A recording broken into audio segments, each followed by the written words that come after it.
ಉತ್ತರ ಕನ್ನಡ ಜಿಲ್ಲೆ ಅಂಕೋಲಾ ಬಳಿ ಇರತಕ್ಕಂಥ ಶಿರೂರಿನಲ್ಲಿ ಗುಡ್ಡ ಕುಸಿತವಾಗಿ 8ನೇ ದಿನ ಇವತ್ತು ಕಾರ್ಯಾಚರಣೆ ನಡೀತಾ ಇದೆ. 8ನೇ ದಿನದ ಕಾರ್ಯಾಚರಣೆ. ಅದರಲ್ಲೂ ನಾಪತ್ತೆಯಾಗಿದ್ದ ಸುಣ್ಣ ಹನುಮಂತಗೌಡ ಅಂತಕ್ಕಂಥ ಮಹಿಳೆ, ಆಕೆಯ ದೇಹ ಪತ್ತೆಯಾಗಿದೆ. ಮಹಾರಾಷ್ಟ್ರದ ಪಶ್ಚಿಮ ಘಟ್ಟಗಳಲ್ಲಿ ಭಾರೀ ಮಳೆಯ ಆರ್ಭಟದಿಂದಾಗಿ ಬಾಗಲಕೋಟೆ, ಬೆಳಗಾವಿಯಲ್ಲೂ ಕೂಡ ನದಿಗಳ ಅಬ್ಬರ ಜೋರಾಗಿದೆ. ಕೃಷ್ಣ, ಘಟಪ್ರಭಾ, ಮಲಪ್ರಭಾ, ದೂದ್ಗಂಗಾ, ವೇದಗಂಗಾ, ಹಿರಣ್ಯಕೇಶಿ ಇಲ್ಲೆಲ್ಲ ಆರ್ಭಟಗಳು ಜೋರಾಗಿದೆ. ಸೊ ಒಟ್ಟಾರೆ ಮಳೆಯ ಪರಿಣಾಮ ಏನಾಗಿದೆ, ಇದಕ್ಕೆ ಸಂಬಂಧಪಟ್ಟ ಒಂದು ರಿಪೋರ್ಟ್ ಇದೆ, ನೋಡೋಣ ಬನ್ನಿ. ಶಿರೂರಿನಲ್ಲಿ 8ನೇ ದಿನವೂ ಕಾರ್ಯಾಚರಣೆ. ನಾಪತ್ತೆಯಾಗಿದ್ದ ಮಹಿಳೆಯ ಮೃತದೇಹ ಪತ್ತೆ. ಅಂಕೋಲಾದ ಶಿರೂರು ಗುಡ್ಡ ಕುಸಿತದ ದುರಂತ ಸ್ಥಳದಲ್ಲಿ ಶೋಧ ಕಾರ್ಯಾಚರಣೆ ಮುಂದುವರೆದಿದೆ. 8ನೇ ದಿನ ಸೇನಾಪಡೆ ಮೆಟಲ್ ಡಿಟೆಕ್ಟರ್ ಮೂಲಕ ಗಂಗಾವಳಿ ನದಿಯ ಮಧ್ಯಭಾಗದಲ್ಲಿ ಕಾರ್ಯಾಚರಣೆ ನಡೆಸಿದೆ. ಭೂಭಾಗದಲ್ಲಿ ಟ್ರಕ್ ಹಾಗೂ ಚಾಲಕರ ಶವ ದೊರೆಯದ ಹಿನ್ನೆಲೆಯಲ್ಲಿ ನದಿ ಭಾಗದಲ್ಲಿ ಬಿದ್ದಿರುವ ಮಣ್ಣಿನಲ್ಲಿ ಶೋಧ ನಡೆಸಲಾಗುತ್ತಿದೆ. ಇತ್ತ ಗುಡ್ಡ ಕುಸಿತದಲ್ಲಿ ಗಂಗಾವಳಿ ಪಾಲಾಗಿದ್ದ ಮಹಿಳೆಯ ಮೃತದೇಹ ಪತ್ತೆಯಾಗಿದೆ. ಗಂಗಾವಳಿ ನದಿಯ ಗಂಗೆಕೊಳ್ಳ ಸಮೀಪ ಉಳುವರೆ ಗ್ರಾಮದ ಸುಣ್ಣ ಹನುಮಂತಗೌಡನ ಶವ ಪತ್ತೆಯಾಗಿದೆ. ಭೂಕುಸಿತವಾಗಿ 8 ದಿನಗಳು ಕಳೆದಿರುವಂಥದ್ದು. ಅದರಲ್ಲಿ 8 ಶವಗಳು ಈಗ ಪತ್ತೆಯಾಗಿದೆ. ಇನ್ನು 3 ಶವಗಳು ಪತ್ತೆಯಾಗಬೇಕಾಗಿದೆ. ಈಗಾಗಲೇ NDRF, SDRF ಹಾಗೂ ಆರ್ಮಿ ತಂಡಗಳು ಇವತ್ತು ಕಾರ್ಯಾಚರಣೆಯಲ್ಲಿ ಭಾಗಿಯಾಗಿರುವಂಥದ್ದು. ಅದರ ಜೊತೆಗೆ ಇಸ್ರೋ ಬಾಹ್ಯಾಕಾಶ ಸಂಸ್ಥೆಯು ಕೂಡ ನೆರವನ್ನು ಪಡೆದಿರುವಂಥದ್ದು. ಒಟ್ಟಿನಲ್ಲಿ ತಂತ್ರಜ್ಞಾನವನ್ನು ಬಳಸಿ ಮತ್ತೆ ಶೋಧ ಕಾರ್ಯಕ್ಕಾಗಿ ಈ ಭಾಗದಲ್ಲಿ ಗಂಗಾವಳಿಯ ನದಿ ತೀರ ಭಾಗದಲ್ಲಿ ಬಿದ್ದಂತಹ ಮಣ್ಣಿನಲ್ಲಿ ಈಗ ಶೋಧ ಕಾರ್ಯ ಬಿರುಸಿನಿಂದ ನಡೀತಾ ಇದೆ. ಒಟ್ಟಿನಲ್ಲಿ ಉತ್ತರ ಕನ್ನಡ ಜಿಲ್ಲೆಯ ಜನ ಕೆಂಡವನ್ನು ಮಡಿಲಲ್ಲಿ ಇಟ್ಟುಕೊಂಡು ಬದುಕ್ತಾ ಇದ್ದಾರೆ. ಮತ್ತೆಲ್ಲಿ ಗುಡ್ಡ ಕುಸಿತ ಆಗ್ತದೆ, ಮತ್ತೆಲ್ಲಿ ಏನು ಅನಾಹುತ ಆಗ್ತದೆ ಅನ್ನುವಂತಹ ಭಯದಲ್ಲಿಯೇ ದಿನವನ್ನು ಜನ ಕಳೀತಾ ಇರುವಂಥದ್ದು. ಮಹಾರಾಷ್ಟ್ರದ ಮಳೆಗೆ ಕೃಷ್ಣ, ದೂದ್ಗಂಗಾ, ವೇದಗಂಗಾ, ಹಿರಣ್ಯಕೇಶಿ ನದಿಗಳ ಒಳಹರಿವಿನಲ್ಲಿ ಮತ್ತೆ ಹೆಚ್ಚಳವಾಗಿದೆ.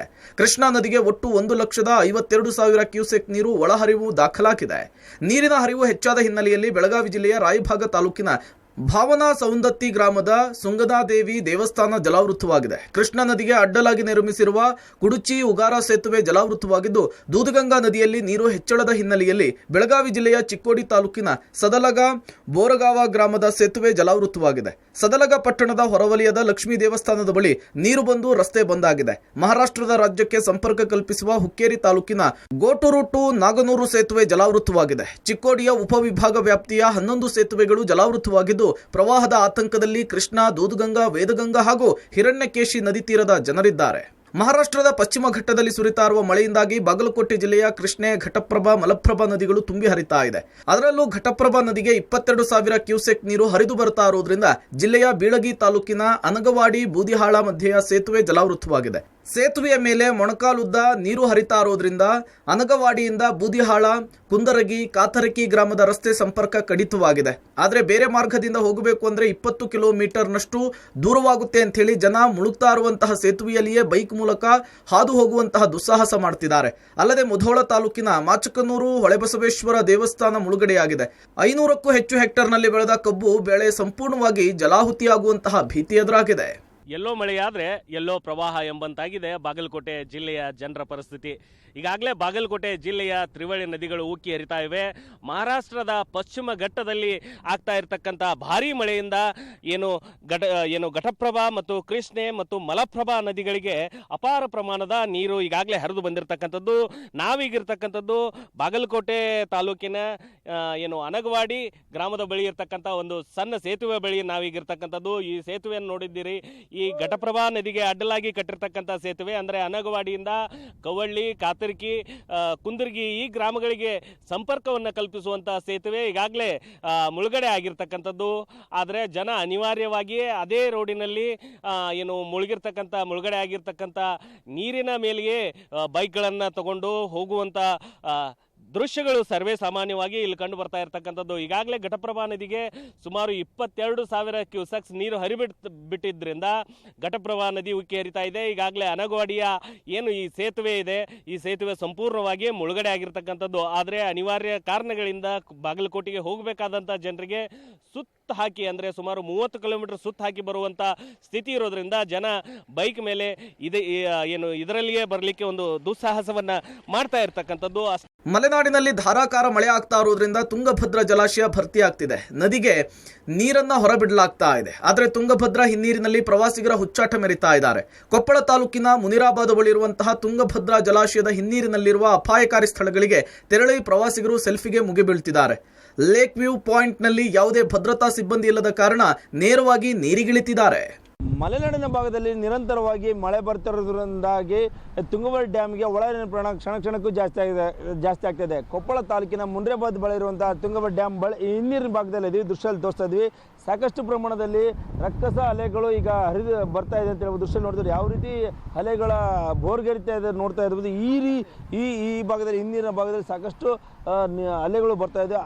ಆದರೆ ಈ ಬರುವಂಥ ಪ್ರವಾಸಿಗರು ತುಂಗಭದ್ರಾ ಡ್ಯಾಮಿಗೆ ಬರುವಂಥ ಹಿನ್ನೀರಿಗೆ ಬರುವಂಥ ಪ್ರವಾಸಿಗರು ಅಂದರೆ ಬರುವಂಥ ಅಲೆಗಳಿಗೆ ಏನಪ್ಪ ಅಂದರೆ ಸೆಲ್ಫಿ ತೆಗೆದುಕೊಳ್ಳೋಕೆ ಮುಂದಾಗ್ತಿದ್ರೆ ರಕ್ಕಸ ಅಲೆಗಳು ಬರ್ತಾ ಇದ್ದಾವೆ. ಆದರೆ ಎಚ್ಚೆತ್ತುಕೊಳ್ಳಬೇಕಾಗಿತ್ತು, ಸ್ವಲ್ಪ ಮುಂಜಾಗ್ರತಾ ಕ್ರಮ ಕೈಗೊಳ್ಳಬೇಕಾಗಿತ್ತು. ಅಧಿಕಾರಿಗಳು ಮಾತ್ರ ಯಾವುದೇ ರೀತಿ ಡ್ಯಾಮಿನ ಕೆಳಗಡೆ ಅಂದರೆ ನೀರಿನ ಭಾಗಕ್ಕೆ ಯಾರು ಇಳಿಬಾರಂತೆ ಸಾಕಷ್ಟು ಮುಂಜಾಗ್ರತಾ ಕ್ರಮವಾಗಿ ಕೈಗೊಂಡಿದ್ದಾರೆ. ಯಾವುದು ಪ್ರವಾಸಿಗರಾಗಿರ್ಬೋದು ಮತ್ತು ಸ್ಥಳೀಯರಿಗೆ ಸಾಕಷ್ಟು ಮಾಹಿತಿ ನೀಡಿ ಸಹ ಯಾರು ಸಹ ಡೋಂಟ್ ಕೇರ್ ಅಂತ ಇದ್ದಾರೆ ಅಂತ ಹೇಳ್ಬೋದು.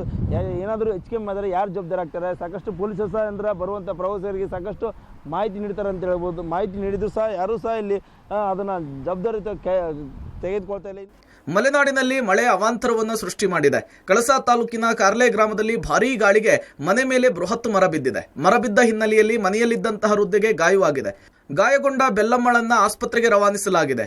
ಜೋಳಿಗೆಯಲ್ಲಿ ಹಳ್ಳವನ್ನು ದಾಟಿ ಆಸ್ಪತ್ರೆಗೆ ದಾಖಲಿಸಿದ್ದಾರೆ. ಇತ್ತ ಹಾಸನದ ಸಾಲಗಾಮೆ ಹೋಬಳಿ ಮಾದಿಹಳ್ಳಿ ಗ್ರಾಮದಲ್ಲಿ ಮನೆಯ ಗೋಡೆ ಹಾಗೂ ಮೇಲ್ಛಾವಣಿ ಕುಸಿದು ಬಿದ್ದಿದೆ. ಚನ್ನರಾಯಪಟ್ಟಣ ತಾಲೂಕಿನ ದಿಂಡಗೂರು ಗ್ರಾಮದಲ್ಲಿ ಮಳೆ ಗಾಳಿಗೆ ವಿದ್ಯುತ್ ತಂತಿಯ ಮೇಲೆ ತೆಂಗಿನ ಮರ ಉರುಳಿ ಬಿದ್ದಿದೆ. ಇನ್ನು ರಾಜ್ಯದ ಕರಾವಳಿಗೆ ವಾಯುಭಾರ ಕುಸಿತದ ಎಫೆಕ್ಟ್ ತಟ್ಟಲಿದೆ ಅಂತೇಳಿ ಕೇಂದ್ರ ಹವಾಮಾನ ಇಲಾಖೆಯಲ್ಲಿ ಎಚ್ಚರಿಕೆ ಕೊಡಲಾಗಿದೆ. ಜುಲೈ 27ರವರೆಗೂ ಕೂಡ ಸಮುದ್ರದಲ್ಲಿ ಭಾರೀ ಗಾಳಿ ಬೀಸುವ ಸಾಧ್ಯತೆ ಇದ್ದು ಭಾರೀ ಗಾತ್ರದ ಅಲೆಗಳು ಬರುವ ಎಚ್ಚರಿಕೆಯನ್ನು ಕೊಡಲಾಗಿದೆ. ಕೊಚ್ಚಿ, ಮಂಗಳೂರು, ಉಡುಪಿ, ಕಾರವಾರ, ಅಂಕೋಲಾ, ಕುಮಟಾ, ಗೋವಾ, ಮುಂಬೈ ಕಡಲ ತೀರದಲ್ಲಿ ಅಲೆಗಳ ಅಬ್ಬರ ಹೆಚ್ಚಾಗುವ ಸಾಧ್ಯತೆ ಇದೆ ಅಂತೇಳಿ ಹವಾಮಾನ ಇಲಾಖೆ ಎಚ್ಚರಿಕೆಯನ್ನು ಕೊಟ್ಟಿದೆ. ಮಳೆಯಿಂದ ತತ್ತರಿಸಿದ ರಾಜ್ಯದ ಕರಾವಳಿಗೆ ಈಗ ವಾಯುಭಾರ ಕುಸಿತದ ಎಫೆಕ್ಟ್ ಆಗುವಂಥ ಸಾಧ್ಯತೆ ಇದೆ. ಹೀಗಾಗಿ ರಾಜ್ಯದ ಕರಾವಳಿಯ ಕಡಲ ತೀರದಲ್ಲಿ ಎಲ್ಲವೂ ನೀರಿನ ಅಬ್ಬರ ಹೆಚ್ಚಾಗುತ್ತೆ, ಕಡಲ ತೀರದ ಅಬ್ಬರ ಹೆಚ್ಚಾಗುತ್ತೆ ಅನ್ನುವಂಥ ಮುನ್ಸೂಚನೆ ಈಗಾಗಲೇ ನೀಡಲಾಗಿದೆ. ನಾವು ಗಮನಿಸಬಹುದು, ಮಂಗಳೂರಿನ ಕಡಲ ತೀರ ಸೇರಿದಂತೆ ಇಡೀ ಕಡಲ ತೀರದ ಉದ್ದಕ್ಕೂ ಅಂದರೆ ಕರ್ನಾಟಕ, ಗೋವಾ ಮತ್ತು ಮಹಾರಾಷ್ಟ್ರದ ಕಡಲ ತೀರದಲ್ಲಿ ಭಾರೀ ಪ್ರಮಾಣದ ಅಲೆಗಳು ಏಳುತ್ತೆ ಅನ್ನುವಂಥ ಮುನ್ಸೂಚನೆಯನ್ನು ಈಗಾಗಲೇ IMDಯಿಂದ ಸಿಕ್ಕಿರುವಂಥದ್ದು. ಹೀಗಾಗಿ ಎಚ್ಚರಿಕೆಯಿಂದ ಇರಬೇಕು ಅನ್ನುವಂಥ ಸೂಚನೆಯನ್ನು ಸಹ ಕೊಡಲಾಗಿದೆ.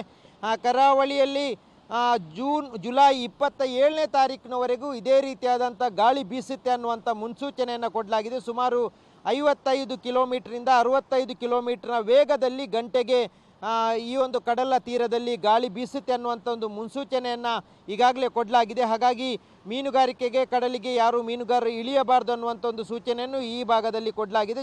ಒಟ್ನಲ್ಲಿ ಮಲೆನಾಡು, ಪಶ್ಚಿಮ ಘಟ್ಟ, ವರುಣಾರ್ಭಟ ಮುಂದುವರೆದಿದೆ. ಬೆಳಗಾವಿ, ಬಾಗಲಕೋಟೆ ಜಿಲ್ಲೆಗೆ ಮಹಾರಾಷ್ಟ್ರದ ಮಳೆ ಎಫೆಕ್ಟ್ ತಟ್ಟಿದೆ. ಕರಾವಳಿಯಲ್ಲಿ ಮಳೆ ಆತಂಕ ಮುಂದುವರೆದಿದೆ. News desk, public TV.